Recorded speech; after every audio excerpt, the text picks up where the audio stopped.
Welcome to Fearless with Jason Whitlock. I am Jason Whitlock. Happy Thursday to you and yours. The weekend's almost here. It's the day before Friday, and I've got a fantastic show planned for us today. We're going to dive back into the sports world a little bit today. Bruce Arians, the head coach of the Tampa Bay Buccaneers, he has stepped aside and moved up to the front office, if you can call that moving up. There are rumors that I started a couple of weeks ago that Tom Brady is forcing Bruce Arians out and used his brief retirement as a leverage play against Bruce Arians. We'll get into all of that with TJ Moe, not just from the Bruce Arians, Tom Brady.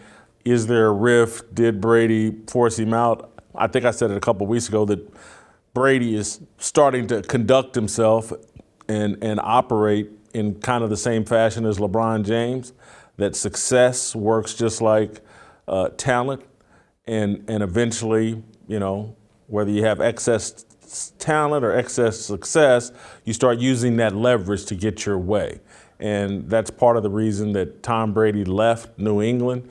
He didn't want to do things Bill Belichick's way, and to me, he certainly doesn't want to do things Bruce Arians' way. So he's forced him out, and now Todd Bowles is the new Tampa Bay Buccaneers head coach. A lot of pressure on Todd Bowles. Anyway, we'll get into that with TJ Moe.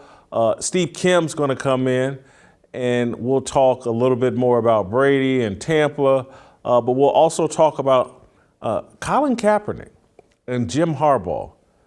Jim Harbaugh is the biggest publicity whore that in all of sports. Is that right?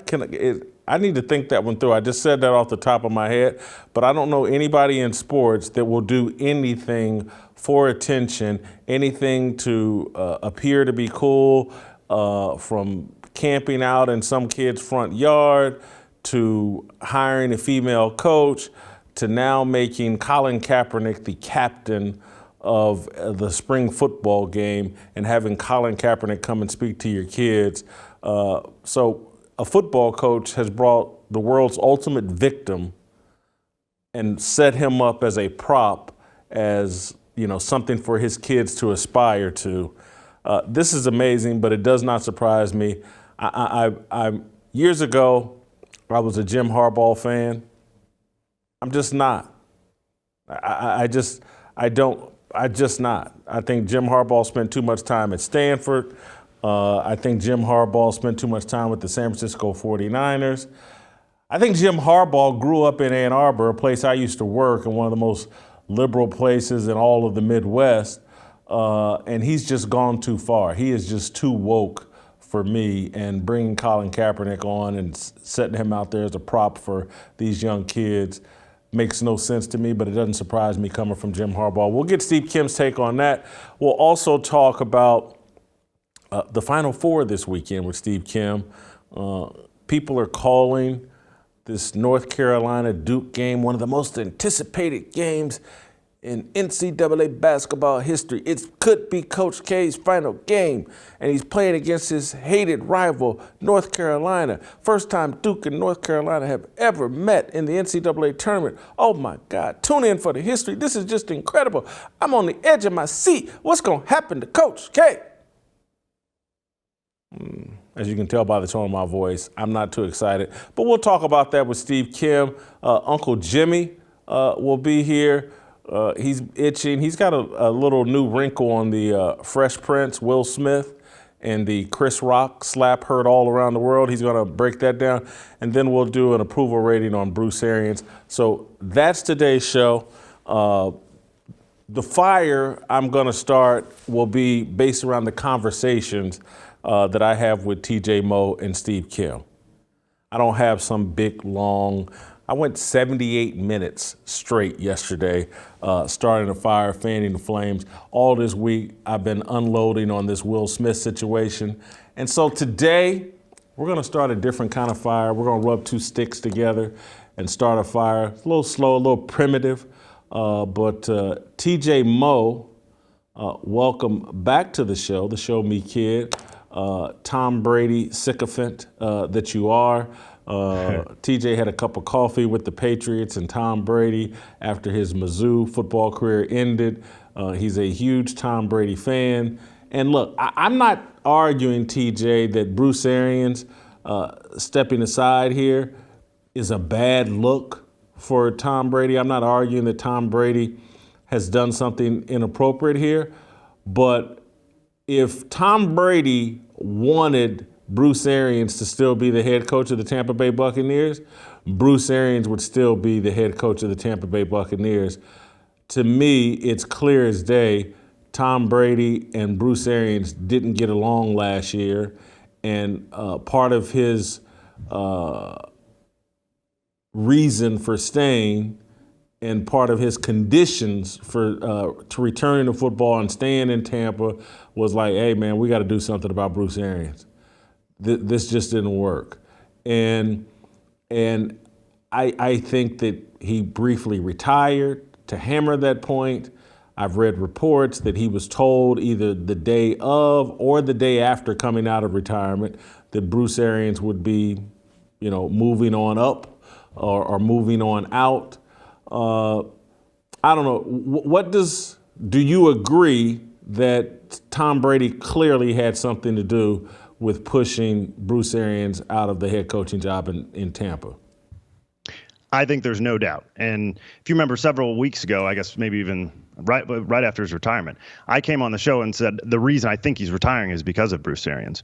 And you said you would not say that this is necessarily a bad look for Tom Brady. I disagree.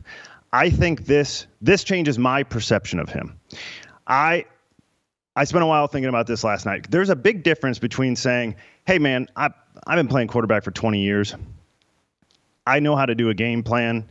I get it, but you brought me in here to have a big say in this offense. Let me have my room. You run the team. It's all good, but let me help do the offense. There's a big difference between doing that and forcing a head coach out. So I spent several hours last night thinking about this.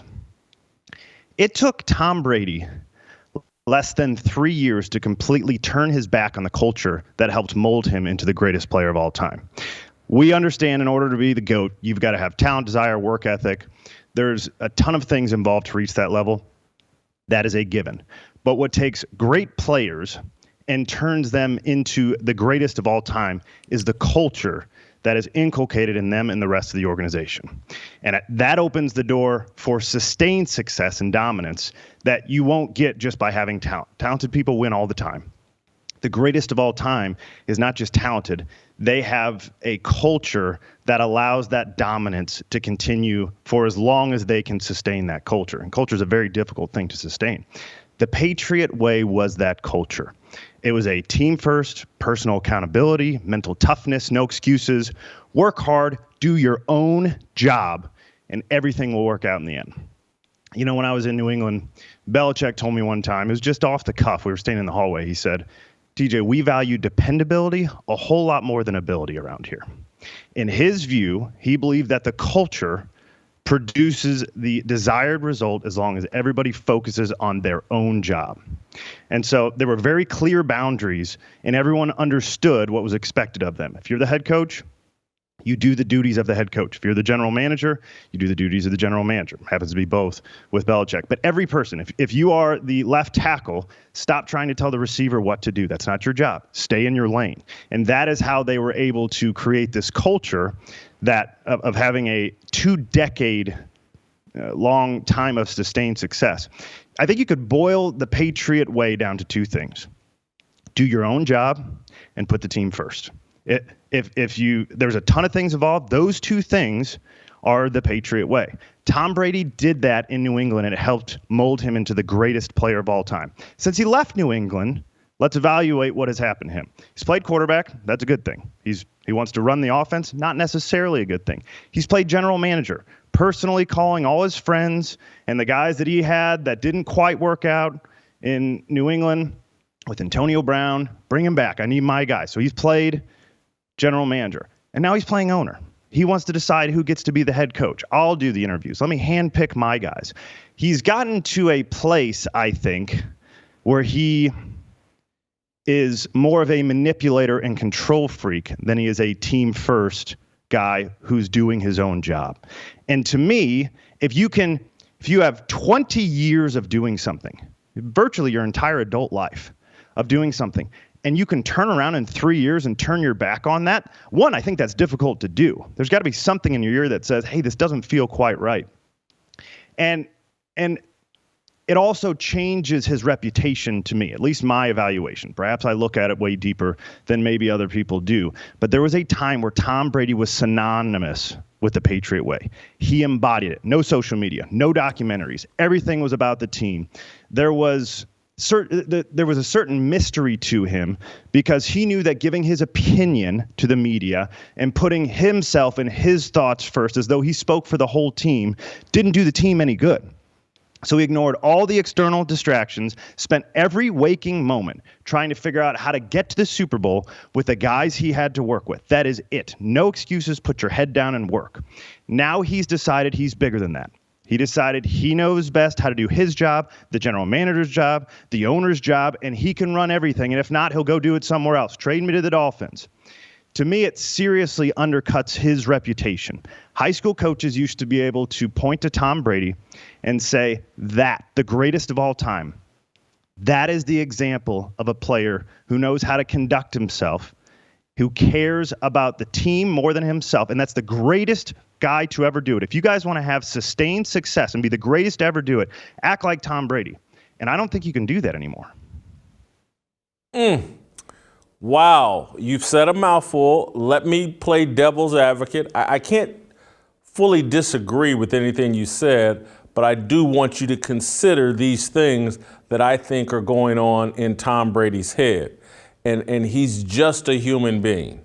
And so, again, when you have as much success as he had, and we've already established that, that's going to create some little sense of entitlement, just like 7 Super Bowls, no one else, 4 is the next closest quarterback, no one, I'm in a world all by myself. Then he goes and in year 1 in Tampa wins a Super Bowl. And he's watched the New England Patriots now haven't won a playoff game in 3 years. So again, he's going from New England to Tampa. Tampa immediately wins a Super Bowl. It's going to make him think like, that culture in New England, it really wasn't that. It's going to make him think it was me. I helped a great deal establish that culture. I was used as the whipping boy and allowed Bill Belichick. It's going to make him elevate his own value and how he sees himself on the football field. And then here's the thing that I really think perhaps you're underestimating. Doesn't excuse what he's doing, but I'm telling you, it's a thought that's running through his mind. For the course of his 23, 24 years in the NFL, I think it's 23 years or whatever, he has in his mind and in reality taken less money than what a franchise quarterback of his level of accomplishment should take. He's sitting around looking like, Dak Prescott's making $40 million a year? Deshaun Watson didn't play last year, has 22 women accusing him of sexual assault, and they just broke the bank for him in Cleveland. And Tom Brady, year after year after year, and has never been the highest paid quarterback. And so I think in his mind, not justifying, but I'm telling you, in his mind, if I'm going to sacrifice financially and I'm not going to be Patrick Mahomes or Aaron Rodgers and take up 18, 19, 20% of the salary cap, whatever that number is, and allow you to build a complete team around me. If I'm going to make that financial sacrifice, there are things that I am owed. In his mind, I'm not saying that's accurate, but in his mind, there are things that I am owed. And, me getting to play with Gronk, us having to tolerate Antonio Brown, the head coach letting me and Byron Leftwich work out the offense. That's for that $10 million I'm leaving on the table, and let's say he's left $100 million over the course of his career on the table. He's like, this is what I want in return. And now that I'm doing it at 43, 44 years old, this is what I want in return. And I say those thoughts are going to creep into your mind and your head. And at age 44, and just being a human being, it does not shock me that those thoughts are winning the war in his mind right now. And he's not apologizing to anybody for wanting things his way, given what he believes his value is and what he has sacrificed. I disagree so far as to mean I am surprised because, as you mentioned with LeBron, he did things when he was 25 that he wouldn't do when he's 45. Tom Brady is old enough that he should have some serious self-awareness at the level we've never seen before. He's a quarterback with an unbelievable amount of success that was in the most well-oiled machine in modern-day sports. And so I would expect when you are with the greatest coach that's ever lived, and you live 2 decades worth of principles that you followed to a T in order to have that success, that you would be able to evaluate that properly. And I don't disagree that he's not evaluating these properly. I disagree, meaning I'm surprised. I'm surprised he's not looking around and saying, I am the greatest ever because of these principles that I followed, because I had a great coach, because the Patriot way works.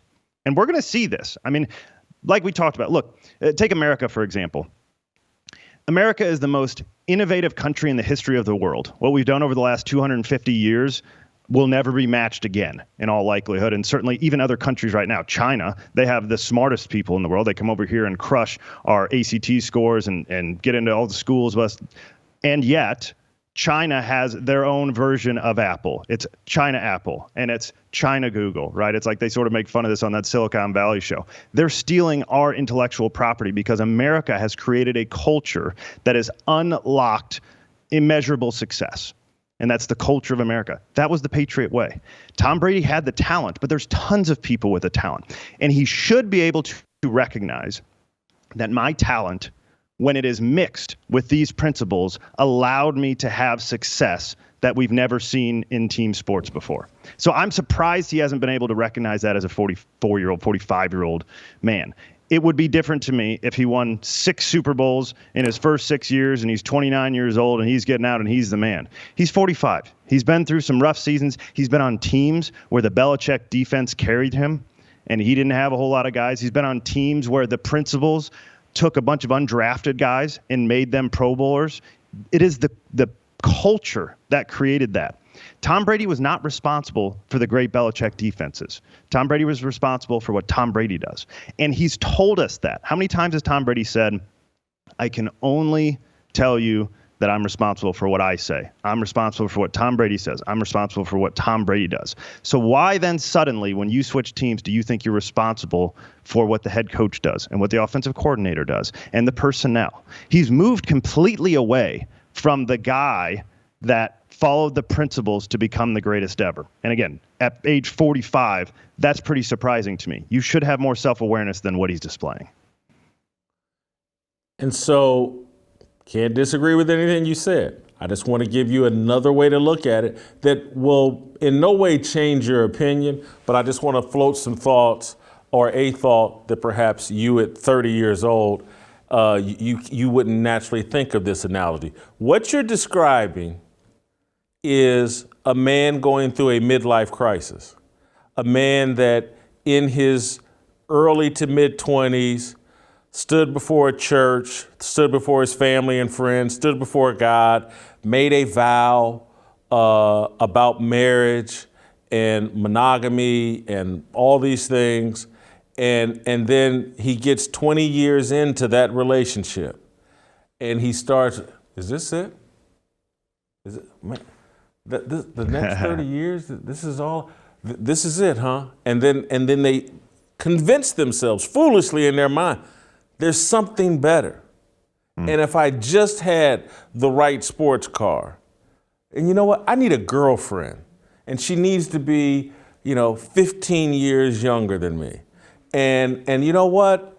This family that I've constructed and all that, it's not better than me riding around in a sports car with a young girlfriend, wife, mistress, whatever.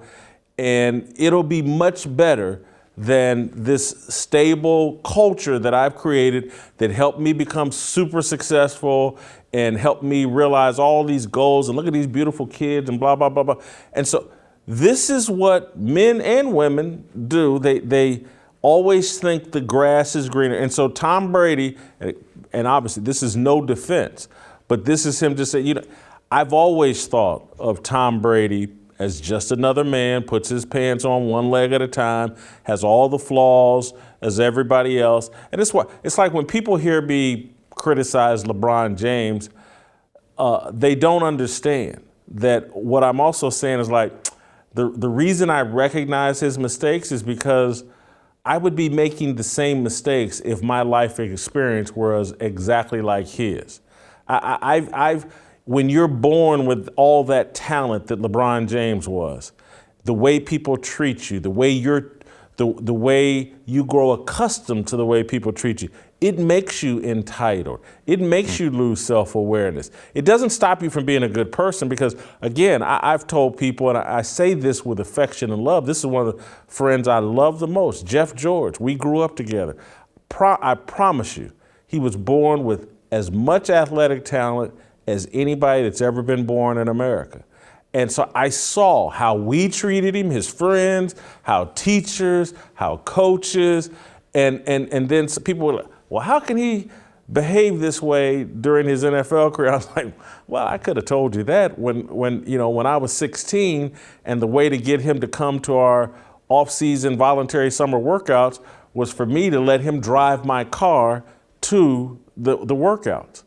That's how I would bait him to come to our workouts, and it worked. And so it just, I look at Tom Brady, and I just see a man going through a midlife crisis. He has come out of character, and if he had a bit more control, and I got this hot young wide receiver, Antonio Brown. Yeah, he's hard to control, but we got to put up with him because, he makes everything taste better or makes the offense go better, blah, blah.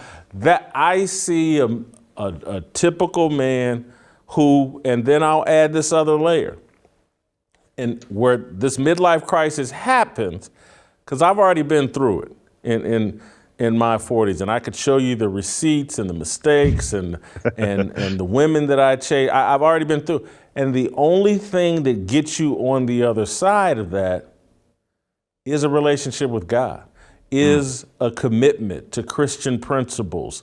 And that I see Tom Brady, and I don't know where Tom Brady has ever been on the religious spectrum, but I look at the guy the last 3, 4, 5 years, and I don't see someone on a spiritual journey.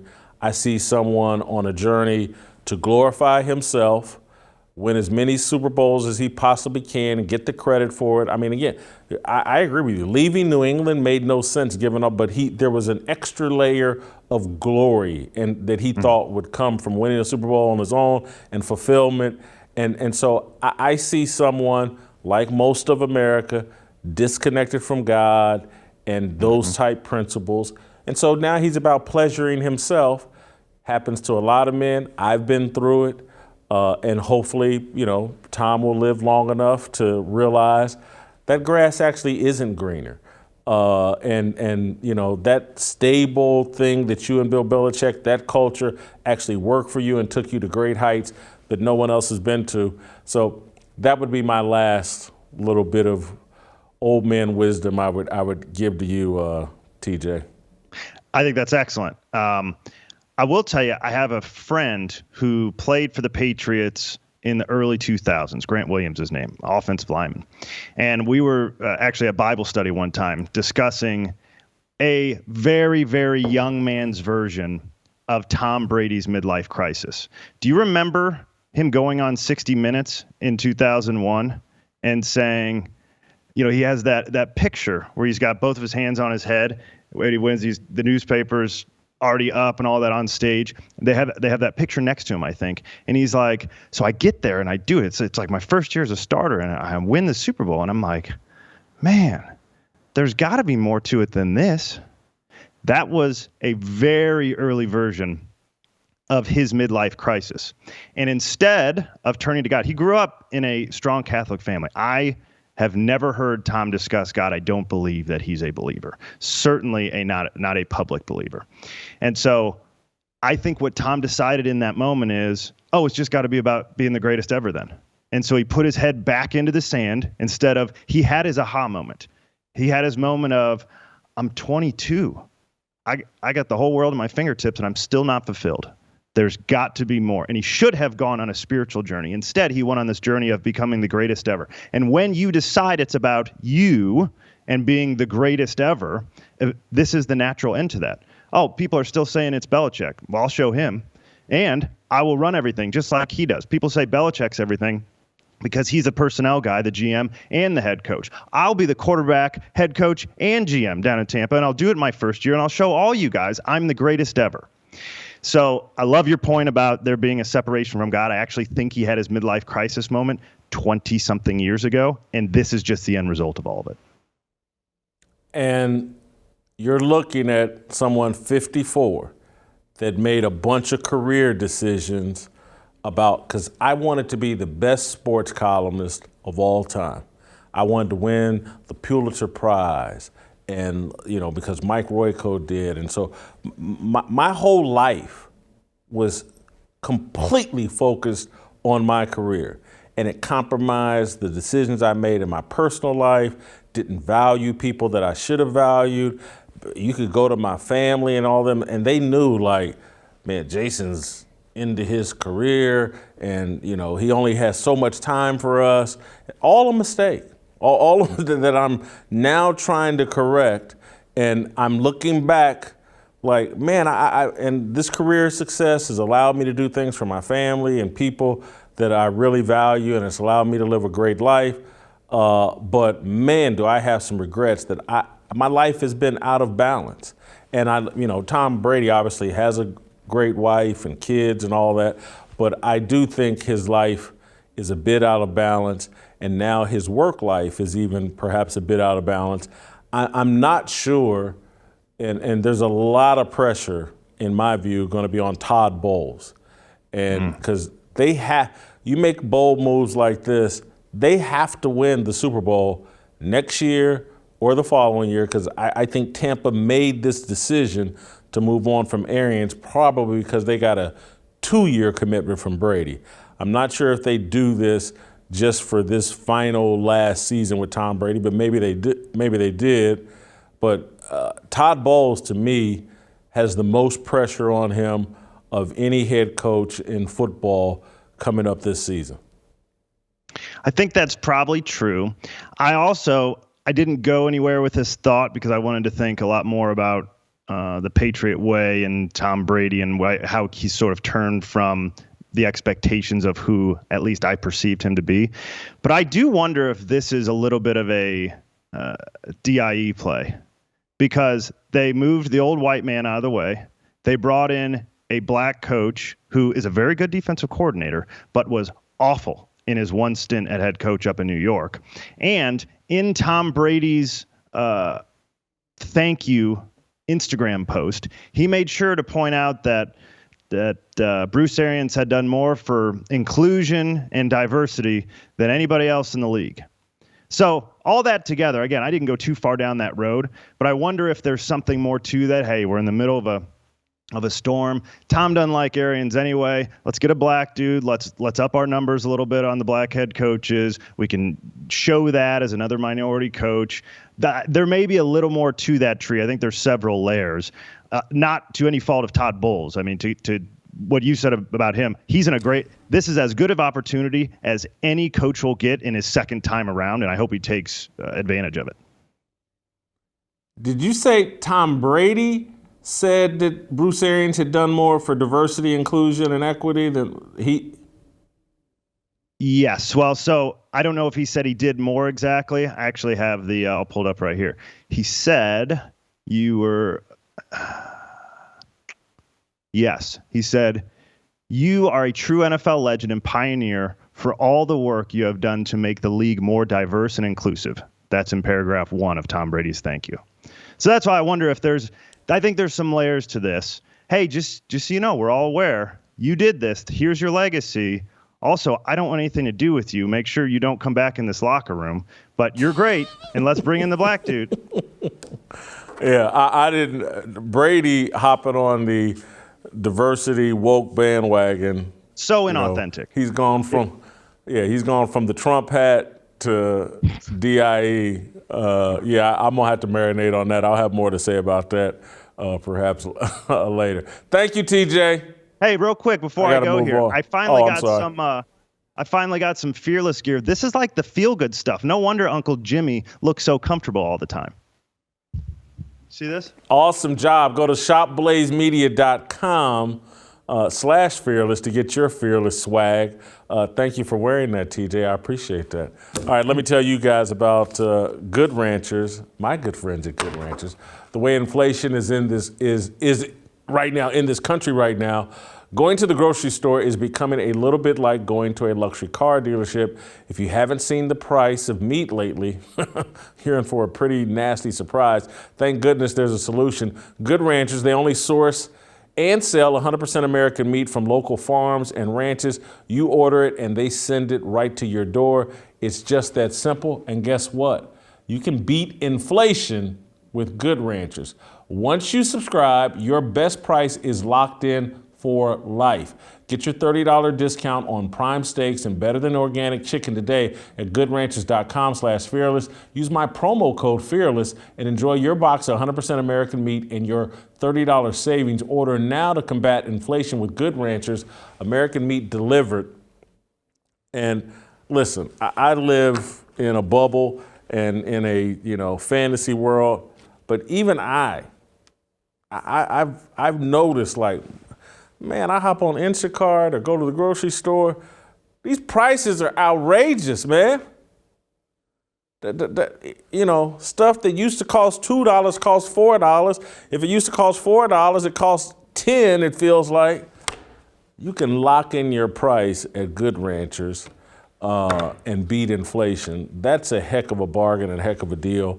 I told you guys I went home last week and I had sent my mother a couple of the seafood and the cowboy deal from Good Ranchers. She cooked it all up. We played cards, me, her, my aunt, some cousins of mine came over.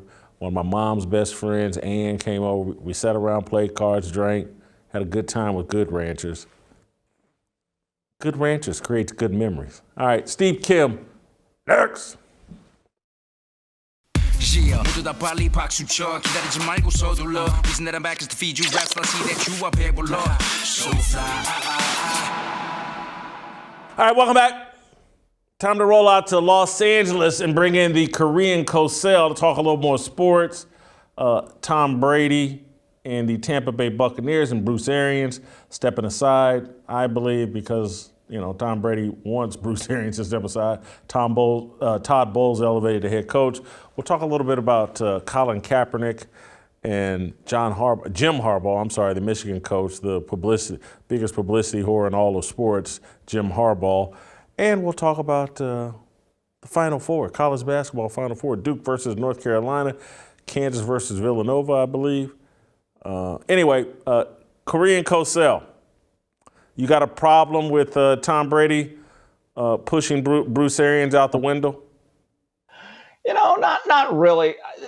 This to me is a deal that everyone kind of understood had to happen. That it's obvious to me, looking back at what took place about 2.5 months ago, Tom Brady wasn't quite ready to retire.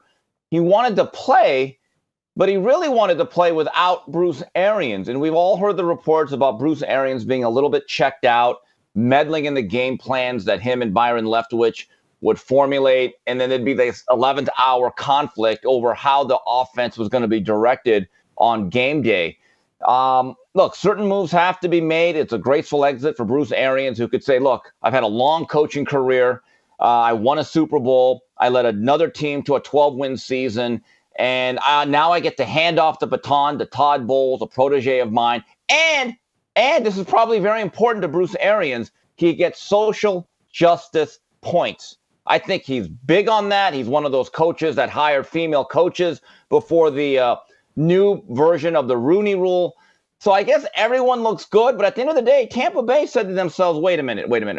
If we're only going to get 1 or 2 years of one guy, Arians or Brady, who is more difficult to replace? That's an easy question. It's rhetorical. It's TV12. So TJ Moe just came on here and said something that I almost pushed back on, and I want to go look. He said Todd Bowles was awful in his stint as a head coach with the Jets. I don't know if that's accurate. I thought he had a very good first year, and then kind of awful seemed like a strong take. What's your thoughts on Todd Bowles? Will he be able to handle? He's going to be under as much pressure as any coach in the NFL next year. He's got to win a Super Bowl, or it's not a success. Look, that's like giving a jockey a donkey and saying, go win the Kentucky Derby. He was on the Jets. Look, even Willie Shoemaker needed a thoroughbred to be competitive, or Lafitte Pincay, and that's about the only jockeys that I know. You got to have a horse. You've got to. An old trainer one time told me, Matt Foley used to work the mitts with me at Wild Card Boxing. God rest his soul. He said, Steve, the right kid walks into your life, you're the smartest man in boxing. You don't get any talent, and you're me. The bottom line is very simple. Vincent T. Lombardi could not win with that organization the way it was constructed. Todd Bowles, to me, has a shot now. And remember Joe Torre? Joe Torre is now regarded as one of the greatest managers who ever lived. But when I was growing up as a kid, what I remember about Joe Torre was he was a very good Major League Baseball player. He had one good year with the Atlanta Braves. They made the Cinderella run in '82. The rest of his managing career from Atlanta to St. Louis was incredibly mediocre. And in fact, when he got hired by the Yankees, people were jumping off the Empire State Building saying, this guy is terrible. What's funny, being with the Yankees and having an unlimited payroll, that kind of made him a little bit smarter. So I actually disagree with TJ. I think it's unfair. And I agree with you. He did the best in a very bad situation in New York, and now he's got a great one. Well, I'm going to have to defend TJ a little bit here because now my memory's been refreshed. 4 years with the Jets. He started out 10-6, didn't make the playoffs, but had a good 10-6 season. Then he went 5-11, 5-11, 4-12. 24-40 overall with the Jets. Fourth place finish 4 straight years. He is consistent. Didn't set the world on fire. No, he didn't. But again, the Jets are a bad organization. It's a terrible team. And I go back to how talent is important. The manager for Ray Robinson, George Gainford, they asked him one time, well, how much do you know about boxing? And he goes, well, when I have Sugar Ray Robinson on my stool, I'm the smartest guy in the world. Well, now he's got Sugar Ray Robinson in the Tampa Bay Buccaneers, led by Tom Brady. So let's see how this is. I remember, it used to be funny about black coaches in college football. Remember in the 80s, every good assistant black coach, I remember it started with Ron Dickerson at Temple. He had a long career under Joe Paterno at Penn State, but for a long time, black coaches could not get the marquee jobs. Sylvester Croom went to Mississippi State, which is probably the 11th best job in the SEC. Well, now we're seeing a guy who is a black coach getting a great job. Let's see how he does with it, because now the deck is stacked in his favor for once.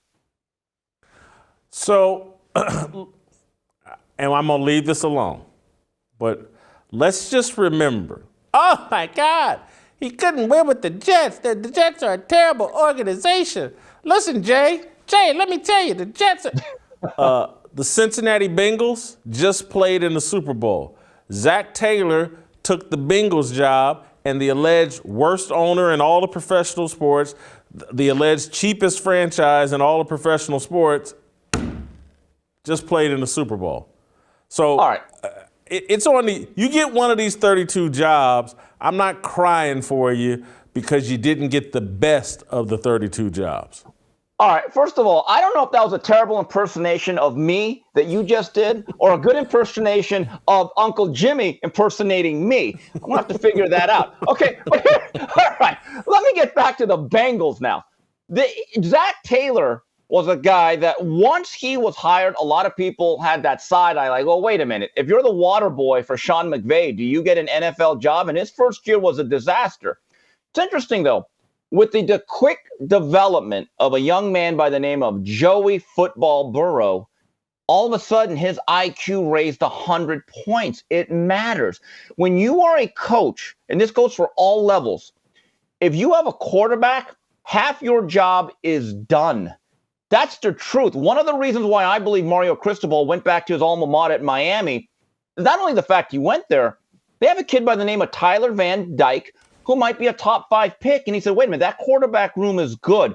Most head coaches are generally married to an excellent quarterback, at least the ones that are really successful. Keep that in mind. Zach Taylor didn't suddenly become a great coach. He suddenly had the rapid ascension of Joey Football Burrow. It matters. I'm trying to. I think Michael Vick was the Jets quarterback in 2015. Yeah, is my memory? What? Yes, he was, and he was old. It looked like Muhammad Ali against Larry Holmes. It didn't look the same. It was not the same. All right. I spent more time on this than I planned on. I wanted to talk to you about Woke Harbaugh, Jim Woke Harbaugh. What message is he sending, bringing Colin Kaepernick to be the captain of his team? Hey guys, here's the ultimate victim in sports. The guy who can't stand the country, kneels during the national anthem, calls football racist. Hey guys, that's the captain of your team. Well, I mean, Jim Harbaugh will do anything. Jim Harbaugh will one day hire a porn star to be the offensive coordinator of the Michigan Wolverines. He'll do anything for attention. A couple thoughts here, Jim, Jason. You got me thinking. Is the new Michigan fight song going to be "Hail to the Victims"? Bo Schembechler has to be rolling over in his grave. When I saw that and I sent it to you, I actually just, at that point, I've got my ankle wrapped in heavy ace bandages because I jumped off that bandwagon. I don't understand this. I have a question. If they play the national anthem before the spring game at the Big House, is Colin Kaepernick going to take a knee? That's what I want to see. That's going to be the biggest moment of the whole game. I don't care that they have a new offensive coordinator. I don't care how they work in their new quarterback that's going to challenge McNamara. But I always believed, and I was always a Harbaugh fan. You and I have gone back and forth on this. He's a winner. He's rebuilt programs. He's gone to the mountaintop. The one thing that I always questioned him about was, this is the truth. He would actually drink milk with his steak. This move here actually churns my stomach a little bit more. By the way, my sources in Columbus, Ohio, this is a high-stake game of chess.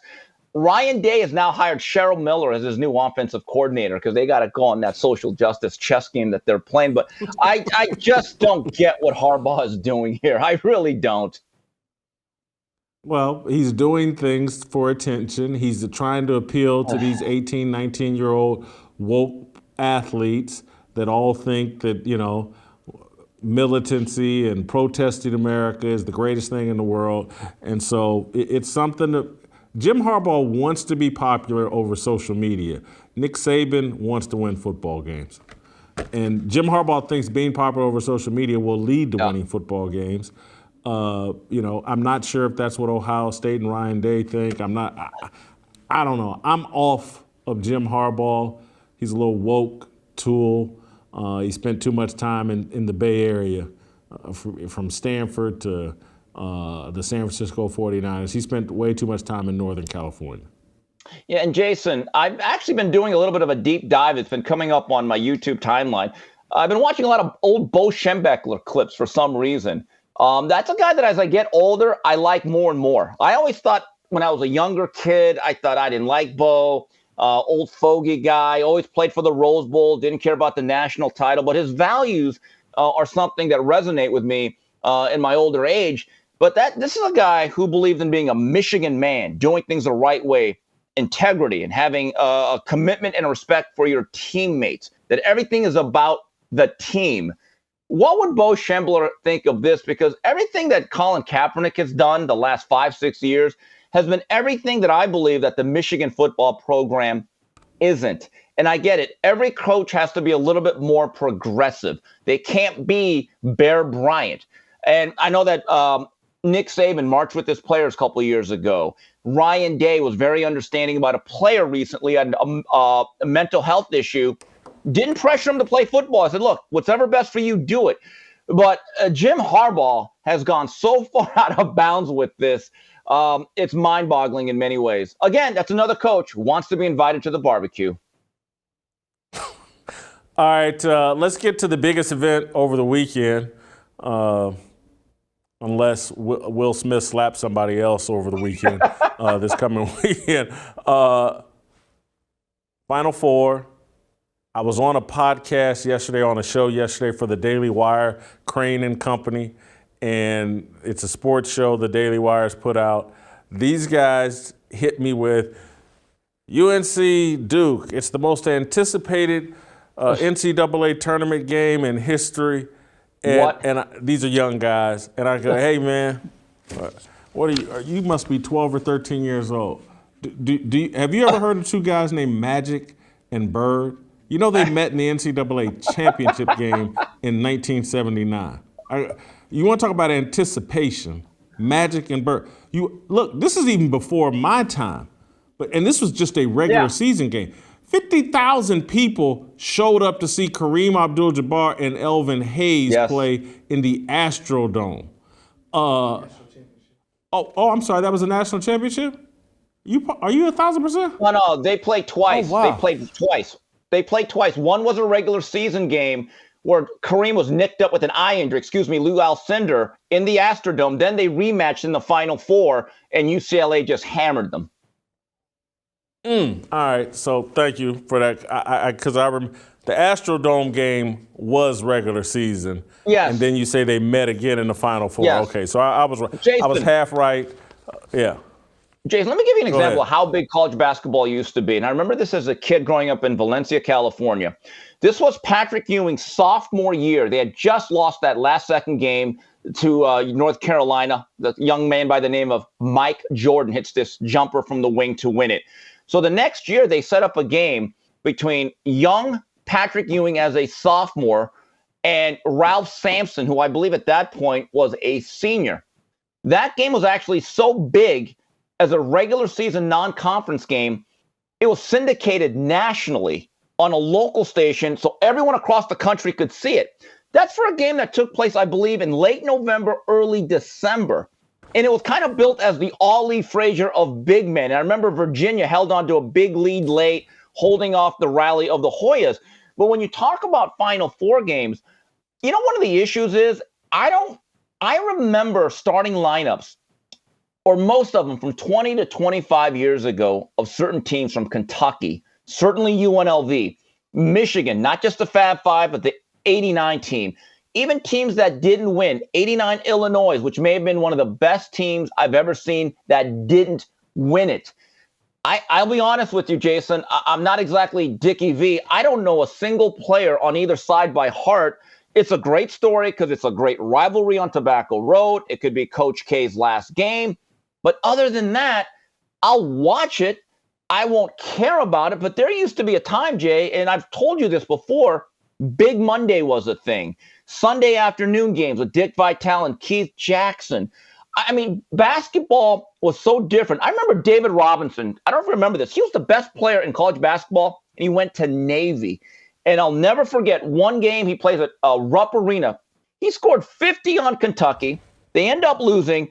The whole Kentucky crowd, after he fouls out, gives him a standing ovation. I still remember where I was to this day when I watched it.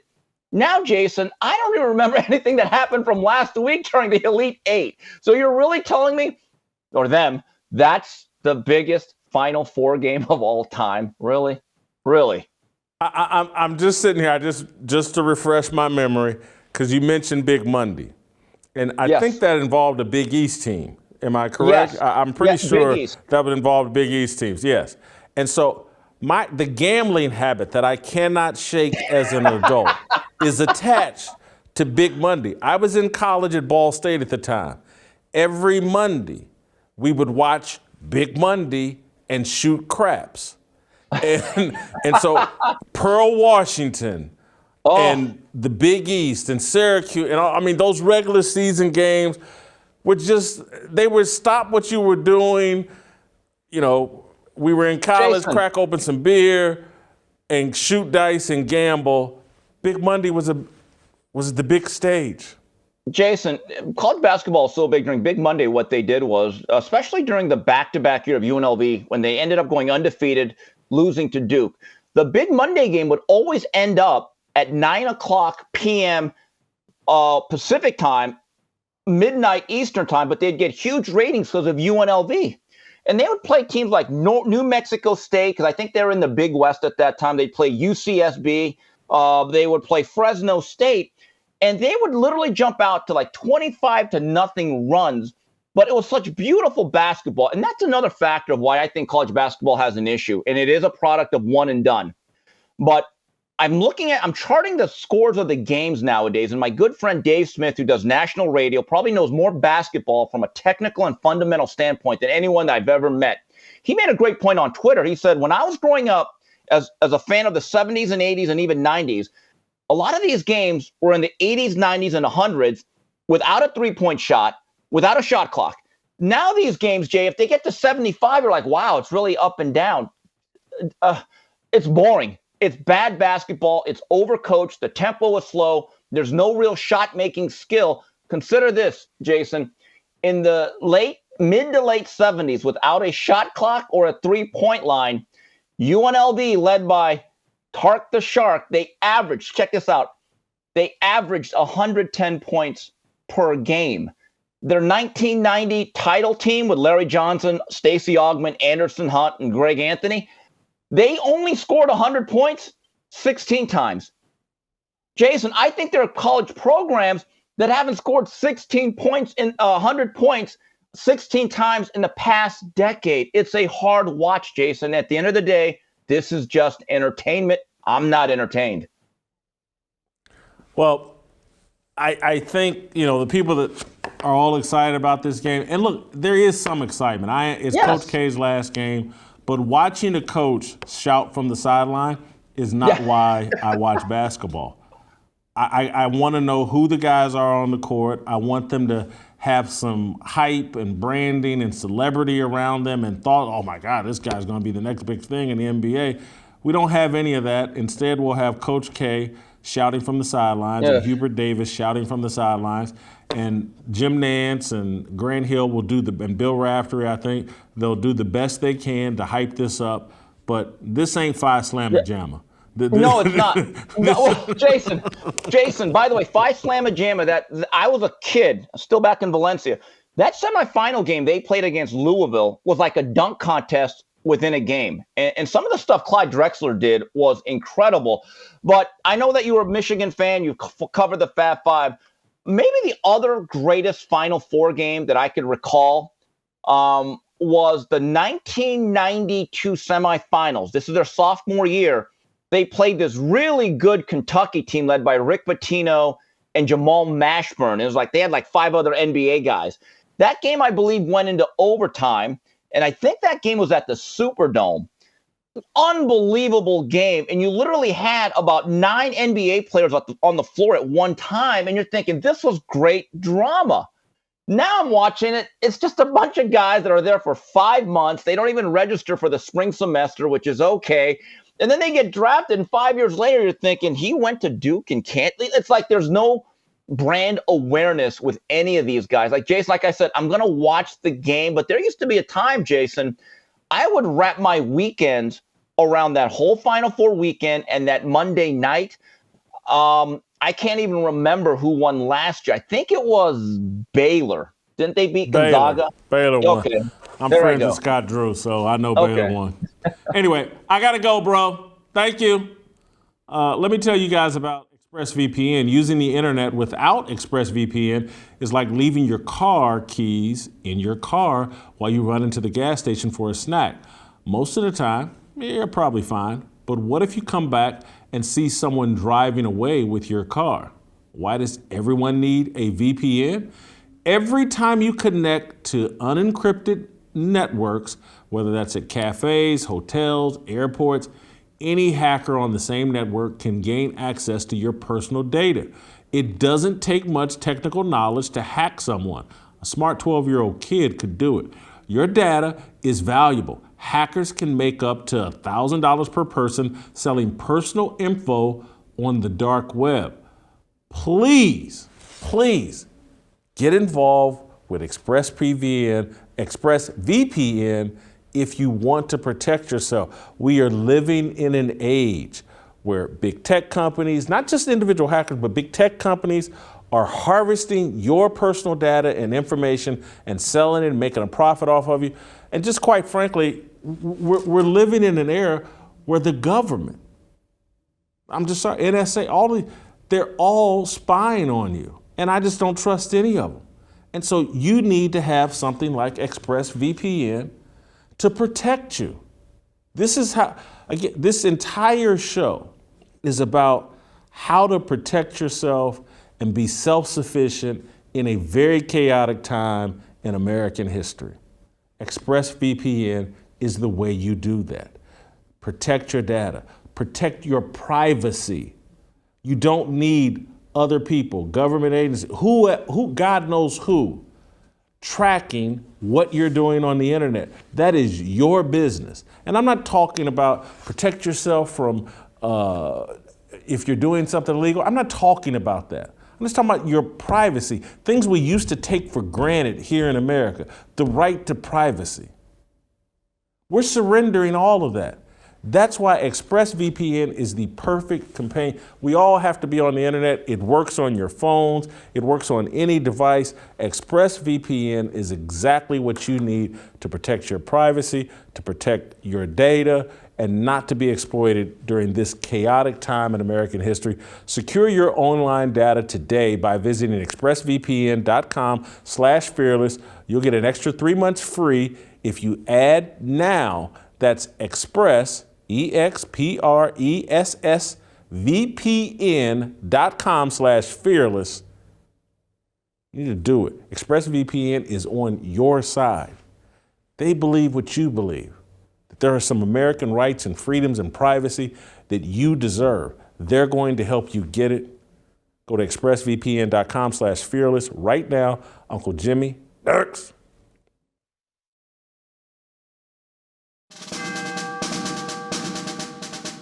We must exist in a state of man glorious, as we are protected by the red, the white, and the blue. But remember, the mind is the key. The fearless soldier pledges to place God first and foremost in his everyday endeavors of life. We, the fearless army, are one nation under God, indivisible, with freedom and a belief in the American dream. The men bold enough to join our movement comprise what we like to call the New Dream Team. We are leaders of our families, our churches, and of this nation.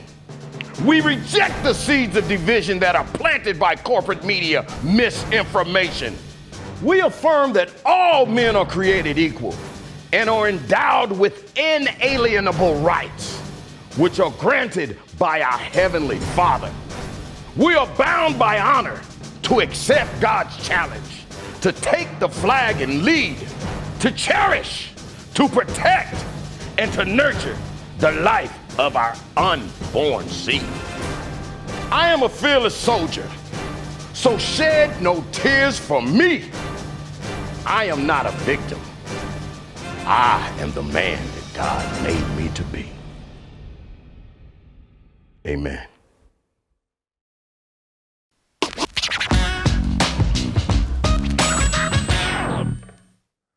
All right, welcome back. Uncle Jimmy's here, and he told me earlier today, man, how come y'all ain't talking about Will Smith today?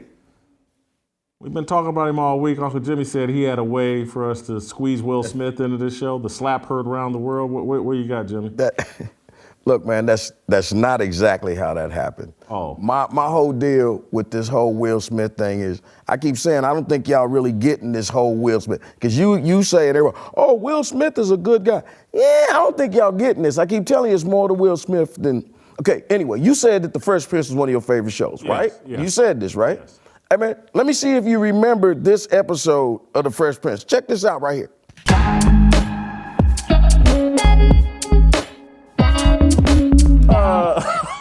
It's kind of appropriate right now. Chris Rock playing Will Smith's date. Chris Rock was playing the part of his sister. Will Smith's sister. No, Chris Rock was playing the part of his sister. And in order for Will, see, here's the deal about that episode.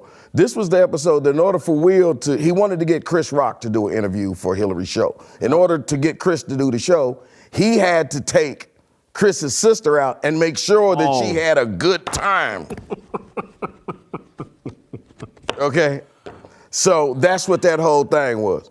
And so you think this means Will Smith's not innocent? I'm just simply saying to you that we've heard the rumors that Hollywood is really quick to throw a black actor in a dress. We've heard this. We try to argue with it, but we've heard it. Let me ask you a question, big bro. We just saw Chris Rock. See, we forgot Chris Rock did that, right? I did not forget, but I'm not surprised, or I don't know. Let me ask you, can I run this list real quick? Go ahead. Wesley Snipes, remember him? They put Yeah, Tu Wong Fu, Devil in a Blue Dress, one of them. Remember Eddie Murphy?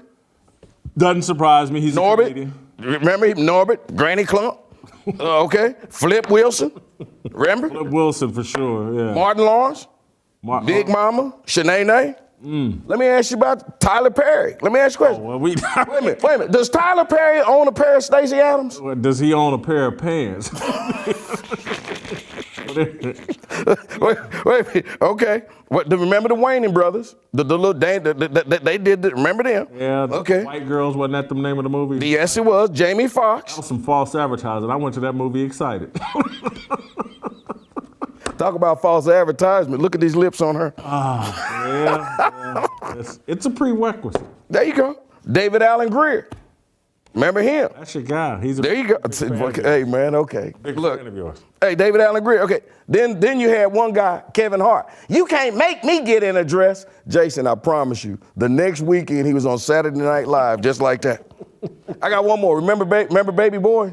Yeah, the movie Baby Boy? Remember the movie Baby Boy? Yeah. Remember that was Vin Rames? Did you know Vin Rames played in Holiday Heart? I did not. I'd never heard of that movie. There's Vin Rames in Holiday Heart. So I got one more for you real quick, because here's one more guy that played in a movie, and I want to see if you can just tell me who this is just real quick. I know. Just take a quick look. What movie is this? Wild Wild West. That was one of my favorite TV shows. I don't know if I ever saw the movie, but I think Will Smith was one of the lead characters. He was the lead character. Was the lead character? He was, yes. Pretty much. I thought Wild Wild, wasn't two guys in Wild Wild West, the big, and he had a sidekick? Yeah. But you had, the bottom line is, you can't really tell who that is. That's Will Smith. That's Will Smith. Yeah. The thing about this funny is, man, Will Smith did this. Look at that. That's Will. Gotcha. Do you know that Justin back in Dallas, that ain't Will. Will wouldn't have done that. No, man, that's Will. For real. I'm saying to you, man, remember Dave Chappelle said that his problem in Hollywood was Hollywood is really quick to throw a black actor in a dress. And Dave Chappelle said, I ain't doing it. Evidently, Will didn't say that. Well, most of them didn't because they signed a big check to get you to do that. All right, we got to be quick, but Let's don't go, hurry. man. We got to be quick. I just had to throw that at you, man. Yeah, I want our job performance, our approval rating on Bruce Arians, the former head coach of the Tampa Bay Buccaneers. They didn't make it to the Super Bowl this year. They did the previous year. So I'm going to give him a 20 in job performance. Okay, normally this is a little different for me. I'm going to give him a 24, even though he ain't got a job. He does have a job. He got a front office job now. Yeah, but he ain't got that job no more. That corner office. Look, I give him credit for at least acting like he quit the job. Oh. I give him credit. That's a good job. Hey, he got his Super Bowl. Right. Hey, he got his Super Bowl. They told him, oh, yeah, one thing, Tom Brady's coming back. Hey, man, Who the hell I look like? Bill Belichick? I'm out of here, man. Shout outs to my boy Bruce, man. Character, he's definitely on the woke parade. You know, I'm going to give him an 18 in character. I can't take a dump on the man. Hey, man, I give him a 20 for character. Because if I'm going to give him something for character, I might say that what he did kind of looked like the Antonio Brown character to me. Because it looked to me like he just quit on the Tampa Bay Buccaneers right before draft season. Only thing he didn't do was jumping jacks right as he was take his clothes off as he was walking out. Authenticity, I'm a little low on his authenticity, kind of more towards the middle. A 16 in authenticity. Any of these old guys that do this little woke stuff, I'm just not buying it. He's too old to be woke, but he's pretending to be, so I give him a 16 in authenticity. I don't think you missing. I don't think you understand it, Jason. I give him a 25. Hey, man, I give him credit, man. He told Tampa Bay straight up, I'm not standing for this BS. Just like TJ Moe told you. What'd he say? You want this dude to play quarterback, coach, and general manager? Hey, man, I'm out. Deuces. It factor, I'll give him a 15. Just because I can't decide. Old dude, I don't know. I give him a 10. I mean, let's be real. This ain't the first time he's quit on an organization. He did it to the Cardinals. But this time it was some extenuating circumstances. So I think if we look at the it factor, I think I would probably say that I think it's safe to say that Bruce Arians or TJ Moe won't be getting invited to the Brady's Christmas party this year. Because I ain't never heard TJ Moe talk as bad about Tom Brady as he did today. He actually did. All right, I got Bruce Arians at a 69, grease fire. You got him at a smoke show. Is 79 a smoke show? It's a smoke show. It's breaking it right there. It's a smoke show. Yeah. All right, speaking of smoke shows. Tomorrow, take us out with some freedom. All right, we'll see you tomorrow. I just want a beat. I just want a beat. I just want a beat. I just